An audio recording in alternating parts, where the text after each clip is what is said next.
자, 이번에는 함수의 네 번째 형태에 대한 부분이 되겠는데요.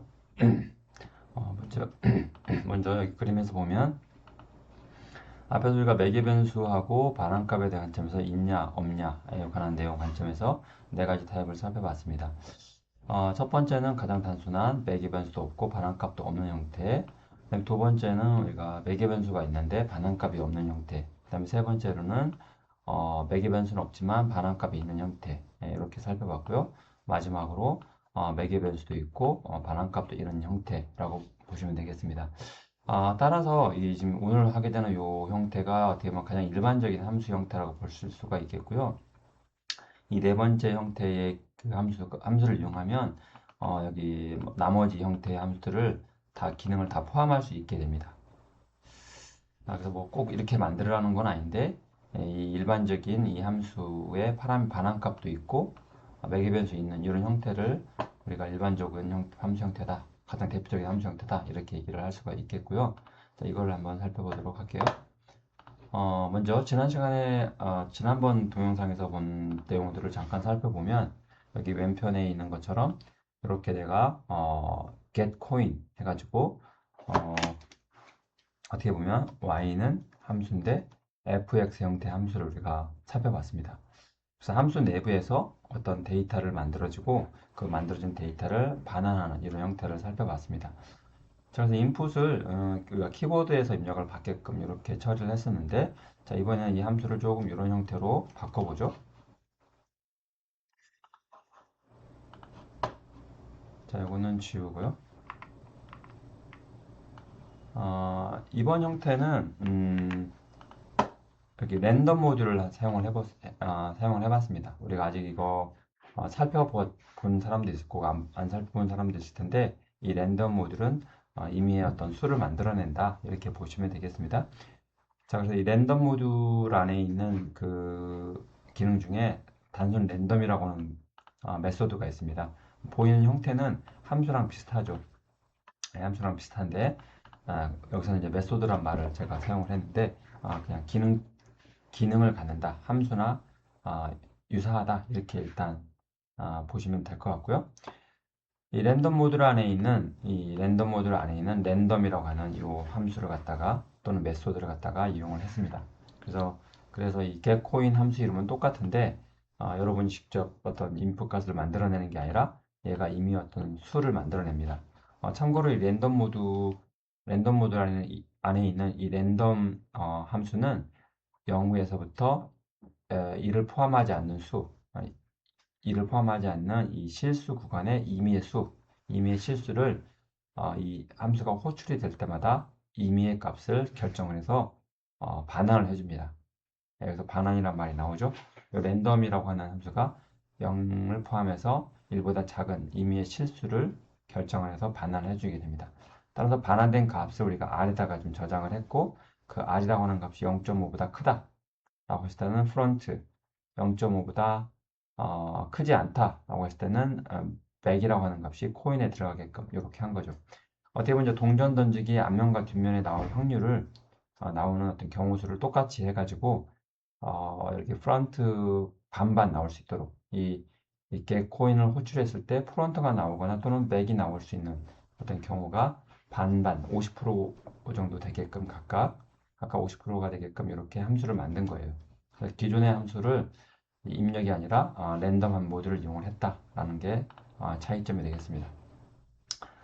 자, 그럼 일단 한번 이 함수를 정의를 했고요. 그 다음 밑에 보면 반복문을 사용을 해가지고 이 5번 이 함수를 호출하게 했습니다.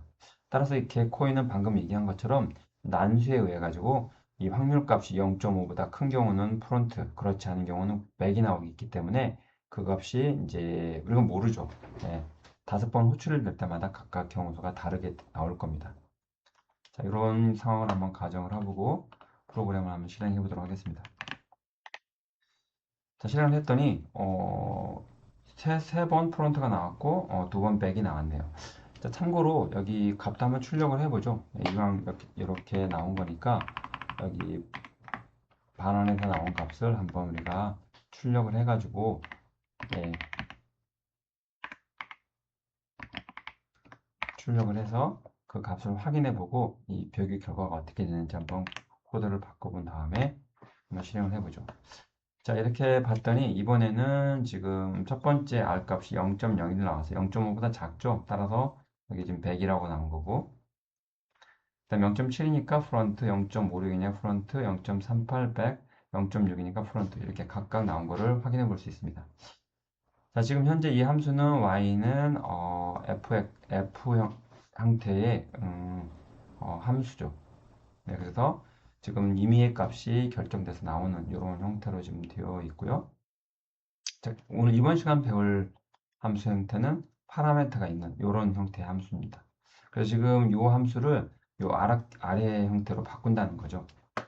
일단 제가 기존에 했던 내용을 복습 겸 해서 우리가 한번 살펴봤고요. 자, 이제 이 부분은 주석으로 이렇게 주석으로 막아보고요.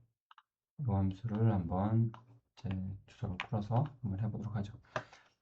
자, 이 함수는 뭐 다른 게 없고요. 파라메터가 하나 있다. P라고 하는 파라메터가 하나 있다는 거고, 앞에서 본 에서는 비교를 0.5하고만 했는데, 상수죠. 0.5 상수하고 비교를 했는데, 이 P 값하고 비교를 하는 거죠. 그래서 P 값이 만약에 1에 가까워진다. P 값이 1에 가까워지면, 지금 P보다 R이 큰 경우가 굉장히 줄어드는 거잖아요. P가 만약에 0.9라고 가정을 하면 0.9보다 큰 경우는 10분의 1에 해당되는 거니까 프론트가 나올 경우가 점점 줄어드는 거죠. 즉, 요 넘어 집어넣는 요 표값, P값이 0.9라고 하는 거는 약 90% 정도 백이 나온다. 이런 의미가 되는 거죠.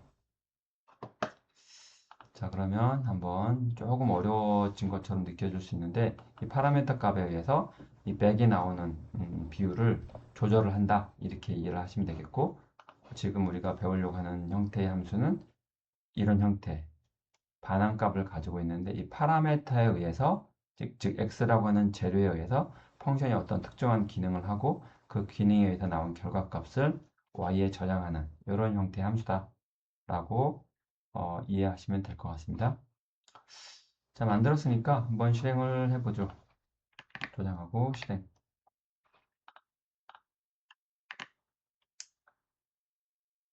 네, 미안합니다. 지금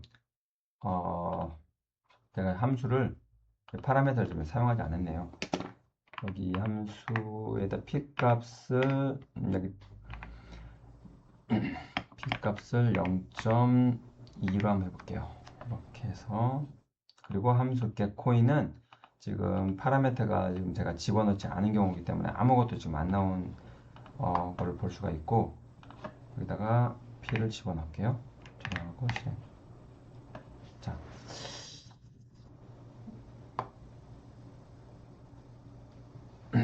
네, 지금 이게 이제 결과가 나왔는데 한번 보면 아까 내가 설명을 좀 잘못한 것 같네요. 여기 지금 스타트 했으니까 이 코드 부분이 실행이 되겠죠. 이렇게 이 순서로 실행이 되는 거고 그다음에 실행되는 과정에서 이 df 만난 부분은 정의 부분이니까 파이썬 번역기가 기억만 하고 있는 거고 자, 여기 첫 번째 여기서부터 실행하는 거죠. 변수 P에다 0.2가 대입이 됐고 포문을 만났어요. 따라서 이 안에 있는 부분을 5번 반복하겠죠. 자, 첫 번째 getCoin이 돼서 첫 번째 함수가 호출이 됐습니다. 근데 P는 0.2로 돼 있기 때문에 여기 P에 0.2가 들어가게 되는 거죠. 아까 제가 설명을 잘못한 부분은 어떤 부분이냐면 이 0.2라는 값, 즉 20%로 어떻게 된다는 얘기냐면 100이 나온다는 뜻이에요. 네, 그만큼 80%는 약간 프론트가 나온다는 뜻이고 20%는 100이 나온다는 그런 의미가 된다는 거죠. 제가 아까 거꾸로 얘기를 한 것 같습니다. 자, 그래서 지금 한번 보면 5번 지금 반복을 할 거고요. 그 다음에 여기서 임의의 난수가 0에서부터 1보다 작은 임의의 실수가 만들어질 거고 지금 현재 여기 입력된 값은 0.2니까 확률적으로 0에서 1 사이에 나오는 확률은 다 똑같거든요. 근데 0.2를 기준으로 했기 때문에 0.2보다 큰 경우는 80%, 따라서 프론트가 많이 나올 거라 이거죠. 예, 5번 시행을 해봤는데 지금 결과론적으로 프론트가 5번 모두 나온 겁니다. 예, 이거 뭐 경우의 수는 그러니까 꼭 8대2 이렇게 나와야 되는 건 아니죠. 예, 이거를 무수히 반복하게 되면 비율이 80대 20 이렇게 나오겠지만 지금 여기 한 번 시행을 5번 했을 때는 모두 다 지금 프론트로 나온 거를 확인해 볼 수가 있습니다. 다시 한번 실행해 보죠. 자, 그럼 다시 한번. 자, 이번에는 프론트, 백 프론트 이렇게 나왔네요. 8대 2로 나왔고요. 또 한 번 시행을 해보죠. 자, 이번에는 프론트, 백 이렇게 나왔네요. 계속 8대 2로 지금 나오는 걸 볼 수가 있는. 다시 한번 실행을 했더니 또 이렇게 나왔습니다. 자, 제가 지금 계속해서 이 run 모드를 실행을 해가지고 펑션 키 F4를 누르면서 지금 실행을 하고 있거든요. 자, 그러면 잘 알겠지만 우리가 프로그램이 리스타트 하면서 실행이 됐기 때문에 리스타트에서 한번 실행이 됐기 때문에 이 코드가 이미 실행이 된 거죠. 따라서 지금 여기 getCoin이라는 함수가 인터프리트에는 기록이 되어 있는 거고 이 포문에 의해서 여기 결과가 나온 겁니다. 그죠? 이해되시죠? 이 부분이 지금 5번 실행되면서 이 getCoin이 5번 호출이 됐기 때문에 그때그때 결과를 지금 출력을 5번 한 거죠. 네, 여기까지 이해를 잘 하시면 좋겠고요. 자, 마지막으로는 그러면 이미 여기 밑에 지금 쉘상에서 이 쉘상에서 프롬프트가 나왔다는 얘기는 여기서 getCoin을 할 수도 있다 이런 뜻입니다. 0.2로 해서 직접 한번 넣어보죠. 한 번만 실행이 된 건데 이 코드 부분을 가져와 보죠. 코드를 가져와서 P를 내가 0.2로 하고요. 방금 코드 부분을 여기 붙여넣고 한번 실행해보죠. 자, 똑같죠? 네, 표를 0.1로 했기 때문에 0.2만큼 어떻게 보면 맥이 나오는 거고 프론트가 80% 정도 많이 나와야 된다는 거죠. 다시 한번 해볼게요. P 값을 좀 바꿔볼게요. 이번에는 0.8로 바꿀게요. 이번에는 당연히 이제 조건에서 프론트가 적게 나오겠죠. 코드는 그대로 복사해서 한번 실행해보죠. 100이 훨씬 많이 나온 거를 알 수가 있습니다. 다시 한번 100을 실행해보면 복사해서 다시 한번 실행해보면 100이 상대적으로 많이 나오는 거를 알 수가 있습니다. 계속해서 100이 계속 100%, 100%인데 어쨌든 100이 상대적으로 많이 나온다라는 것을 알 수가 있습니다. 여기까지 지금 살펴본 거는 우리가 y는 fx 형태의 함수를 우리가 살펴본 거다. 즉 파라미터도 내가 넣어서 이 내부의 어떤 기능을 갖다가 처리하는 과정을 좀 바꿔봤고 바꿔진 결과를 내가 가져와서 이렇게 출력도 해본 이런 예제가 되겠습니다. 자, 여기까지고요. 다른 예제를 하나만 더 해보도록 하죠.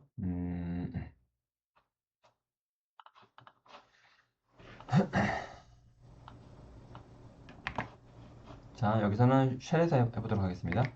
제가 함수를 이렇게 정의를 했습니다. get area라고 하는 함수인데 요거는 뭐 하는 거냐면 삼각형의 넓이를 구하는 거예요. 그래서 두 개의 파라미터 밑변과 높이를 집어넣으면 삼각형의 넓이를 구한 후에 그 넓이를 반환해주는 그런 함수가 됩니다. 자, 그럼 이 함수를 먼저 쉘에서 이렇게 기억만 시키는 거죠. 쉘에다가 저장만 시켰어요. 자, 그 다음에 내가 get area 밑변이 20, 높이가 10인 삼각형 넓이를 구해보자. 이렇게 구할 수 있다는 거죠. 자, 여기서는 y는 fx 형태이니까 여기 대입을 안 했는데도 바로 100이 출력이 됐네요. 자, 이 이유는 이게 쉘이니까 쉘상에서에는 그 결과를 바로바로 보여주게끔 되어 있습니다. 내가 이렇게 프린트한 후에 이 값을 그대로 이렇게 출력을 해서 보여줘도 똑같은 결과를 얻을 수가 있죠. 뿐만 아니라 a는 한 후에 함수를 갖다 호출해서 대입한 후에 프린트 a 해도 결과가 같습니다. 중요한 거는 이 파라미터 값을 즉 다양한 재료를 가져와서 뭔가 처리를 하고 그 처리된 결과를 받아볼 수 있다라고 하는 거. 있다라고 하는 게 이런 함수가 가능하다라고 하는 걸 여러분이 이해하는 게 중요하다라는 거죠. 이렇게 지금까지 네 종류의 함수를 우리가 쭉 살펴봤고요. 사실 이 함수는 중요한 거는 내가 어떤 식으로 함수를 내가 정의해서 사용할 건가 이걸 정하는 게 굉장히 중요한 부분입니다. 자, 그래서 그거에 맞게끔 내가 파라미터도 결정을 하고 기능도 고민해서 함수를 정의하게 되고요. 그러한 기능이 필요한 어떤 함수 부분, 아니 프로그램 부분에서 그 함수를 적절히 호출해서 다시 사용하면 된다라는 겁니다.